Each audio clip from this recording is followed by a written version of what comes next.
Assalamualaikum warahmatullahi wabarakatuh. Perkenalkan kami dari kelompok 2 akan mempresentasikan tugas psikologi pendidikan materi perkembangan anak. Mengapa perlu belajar tentang perkembangan anak? Karena untuk mengetahui pada tingkat apa orang dewasa mengajar anak dengan cara yang tepat, sehingga pembelajaran harus disesuaikan dengan perkembangan anak. Karena masa kanak-kanak adalah masa golden age, yaitu masa di mana terjadi perkembangan yang sangat menakjubkan dan terbaik sepanjang hidup.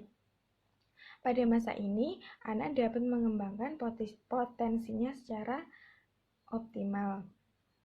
Yang selanjutnya adalah apa itu perkembangan? Perkembangan adalah perubahan biologis, kognitif, dan sosio-emosional yang dimulai sejak masa konsepsi dan berlangsung sepanjang rentang kehidupan. Menurut Santrok Yusen mengatakan bahwa perkembangan merupakan pola yang berkembang terus-menerus sepanjang hayat. Perubahan itu berlangsung sampai menimbulkan sifat-sifat baru dalam diri individu. Misalnya sifat egois pada anak-anak akan berkembang setelah mengenal interaksi sosial dan saling membutuhkan antar manusia sehingga merubah sikap tersebut. Proses perkembangan. Proses biologi meliputi pewarisan gen dari orang tua, perkembangan tubuh meliputi pertumbuhan berat badan dan tinggi badan, perkembangan otak, keterampilan motorik, dan perubahan hormon pada masa puber. Proses kognitif adalah perubahan dalam pikiran, intelijensi, dan bahasa manusia. Contoh proses kognitif terjadi dalam mengenali benda-benda pada bayi, menggabungkan kalimat, menguasai kata, mengingat puisi, mengerjakan soal-soal matematika, dan memahami sesuatu yang tersirat dalam sebuah peristiwa. Proses sosial emosi adalah perubahan dalam hubungan manusia dengan orang lain. Perubahan emosi dan perubahan dalam kepribadian, contoh bayi belajar tersenyum pada ibunya dan orang-orang di sekitarnya. Lanjut kita ke periode perkembangan. Di periode perkembangan itu terbagi menjadi 5, ada masa bayi, masa awal anak-anak, masa middle yaitu masa usia-usia SD, masa remaja, dan juga masa awal dewasa. Di masa bayi, yaitu usia 18-24 bulan, bayi itu masih sangat bergantung kepada orang tua atau orang dewasa. Dan di situ perkembangan bahasa yang baru dimulai, berpikir simbolik, koordinasi sensori motorik, dan juga belajar sosial itu ada di masa-masa bayi. Masa awal anak-anak, yaitu usia prasekolah, dari akhir bayi sampai 5 tahun. Anak di sini lebih mandiri dan juga lebih apa-apa melakukan secara sendiri, secara emosional. Lalu lanjut ke middle and late childhood, yaitu masa usia SD dari 6-11 tahun. Pada masa ini anak menguasai keterampilan dasar seperti membaca, menulis, matematika, dan lain-lain. Pada masa remaja itu masa transisi dari masa kanak-kanak menuju masa dewasa, mulai dari usia 10-12 tahun. Berakhir pada usia 18-21 tahun. Dimulai dengan perubahan fisik, penambahan tinggi berat, tinggi badan, berat badan, berkembangnya fungsi seksualitas, dan masih banyak lagi. Lalu kita ke masa awal dewasa, mulai dari usia 20-30 tahun. Ini menjadi tema utama dalam hidupnya, pekerjaan, dan cinta. Di sini saya akan menjelaskan tentang hubungan antara pendidikan dengan perkembangan anak usia dini. Pendidikan dengan perkembangan anak usia dini memiliki pengaruh yang sangat besar. Ada beberapa prinsip pendidikan yang berhubungan dengan perkembangan anak, antara lain berorientasi pada kebutuhan anak, dan kegiatan belajar harus selalu ditujukan pada pemenuhan kebutuhan perkembangan anak secara individu. Anak merupakan individu yang unik, maka masing-masing anak akan memiliki rangsangan yang berbeda. Kegiatan belajarnya pun dilakukan melalui proses bermain, karena bermain merupakan suatu pendekatan dalam mengelola kegiatan belajar dengan menerapkan metode, strategi sarana, dan media belajar yang merangsang anak untuk melakukan eksplorasi, menemukan dan menggunakan benda-benda yang ada di sekitar. Nah, pendidikan juga merangsang munculnya kreativitas dan inovatif pada anak melalui kegiatan yang membuat anak tertarik, fokus, serius, dan konsentrasi. Pendidikan juga mengembangkan kecakapan hidup anak. Kecakapan hidup diarahkan untuk membantu anak menjadi yang mandiri, disiplin, mampu bersosialisasi, dan memiliki keterampilan dasar yang berguna bagi kehidupan anak kelak. Stimulasi pendidikan tersebut berfungsi menyeluruh yang menyangkut semua aspek perkembangan. Karena anak memiliki kebutuhan rangsangan yang berbeda-beda, maka proses atau gaya belajar pada anak harus disesuaikan sesuai kebutuhan anak tersebut. Dan anak belajar dari yang sederhana ke kompleks, dari yang konkret ke abstrak, dari gerakan ke verbal, dan dari diri sendiri ke sosial. Teori perkembangan kognitif menurut Piaget. Menurut Piaget, anak dilahirkan dengan beberapa skemata sensori motor yang memberi kerangka bagi interaksi awal anak dengan lingkungannya. Sebagai proses penyesuaian skema dalam merespon lingkungan melalui proses yang tidak dipisahkan, yaitu 1. Asimilasi.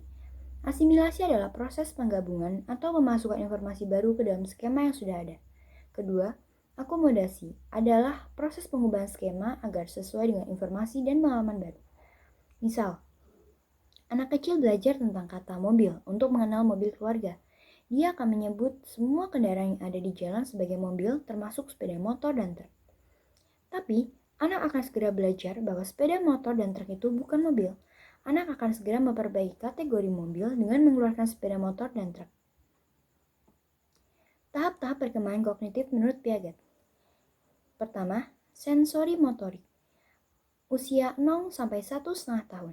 Sepanjang tahap ini, mulai dari lahir hingga berusia 2 tahun, bayi belajar tentang diri mereka melalui indera mereka yang sedang berkembang dan melalui aktivitas motor. Kedua, pra-operasional, 1,5 tahun sampai 6 tahun. Anak sudah dapat memahami realitas di lingkungan dengan menggunakan tanda-tanda dan simbol. Ketiga, operasional konkret, usia 6 sampai 12 tahun.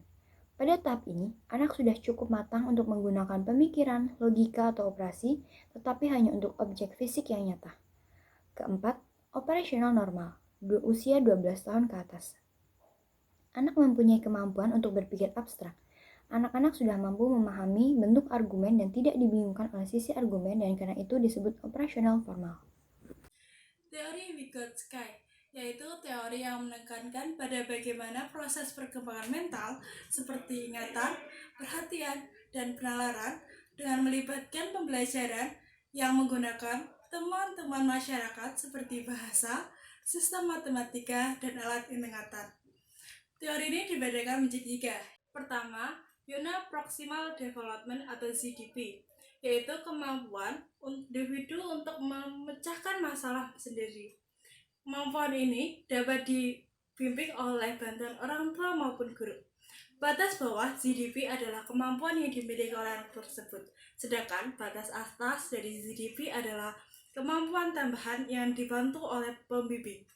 Yang kedua, scaffolding, yaitu perubahan tingkat dukungan. Scaffolding ini dapat membantu anak mencapai batas atas dari ZDP. 3 adalah bahasa dan pemikiran. Dalam konteks ini, anak menggunakan pembicaraan bukan hanya untuk sebagai komunikasi sosial, tetapi sebagai upaya untuk menyelesaikan tugas. Contohnya adalah private speak, yaitu komunikasi yang digunakan dalam 2 cara, yaitu secara internal dan secara eksternal. Selanjutnya adalah perkembangan bahasa. Perkembangan bahasa merupakan salah satu indikator dalam perkembangan kognitif anak yang berhubungan dengan keberhasilan atau keterlambatannya dalam berkomunikasi di lingkungannya. Kemampuan berkomunikasi pada anak dibedakan menjadi 2, yaitu bahasa respektif dan bahasa ekspresif. Bahasa respektif adalah pemahaman anak mengenai kata atau simbolisan yang merujuk pada sesuatu. Sedangkan bahasa ekspresif adalah akan berkembang selama interaksi sosial, yaitu ketika mekanisme ucapan anak matang, maka anak dapat memegang kontrol dalam produksi bunyi-bunyi ucapannya.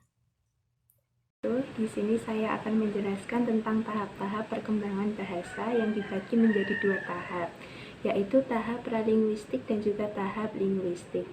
Yang pertama, tahap pralinguistik. Tahapan ini dialami oleh bayi. Bahasa bayi berupa simbol-simbol ekspresi tertentu seperti tertawa, menangis, menjerit, sebagai bentuk komunikasi untuk menyampaikan perasaan. Yang kedua, tahap linguistik. Tahapan ini anak sudah melakukan komunikasi verbal dalam bentuk kata-kata yang dapat dimengerti. Anak-anak juga sudah menyusun kata dengan menyampaikan komunikasinya dalam sebuah kalimat seperti orang dewasa. Yang berikutnya adalah pengaruh biologis dan lingkungan terhadap bahasa. Pengaruh biologis. Menurut Noam Chomsky meyakini bahwa manusia mempelajari bahasa pada waktu tertentu dan dengan cara tertentu. Terbukti dengan dua daerah otak kiri manusia cenderung digunakan untuk berbahasa. Pada daerah Broca, yaitu pada daerah lobus frontal kiri terlibat dalam pemrosesan kata-kata, dan pada daerah Wernicke, yaitu daerah hemisfer otak kiri yang terlibat dalam pemahaman bahasa. Sehingga dua daerah otak kiri tersebut saling membutuhkan satu sama lain ketika pemrosesan bahasa terjadi. Yang kedua, pengaruh lingkungan. Anak belajar bahasa melalui proses imitasi dan perulangan dari orang-orang di sekitarnya. Ketika anak dididik dengan perilaku baik serta dengan bahasa yang sopan santun, maka anak akan terbiasa mengucapkan bahasa yang santun juga. Dan juga ketika anak berada di lingkungan sekolah, mau tidak mau anak bersosialisasi dengan teman-temannya. Dari situlah pertukaran bahasa dari teman-teman yang memiliki latar belakang berbeda-beda itu terjadi. Dengan begitu akan memperkaya kosakata yang anak miliki. Yang terakhir, orang tua harus memperhatikan interaksinya dengan anak karena sangat penting untuk tumbuh kembang, terutama bahasa dan juga komunikasi.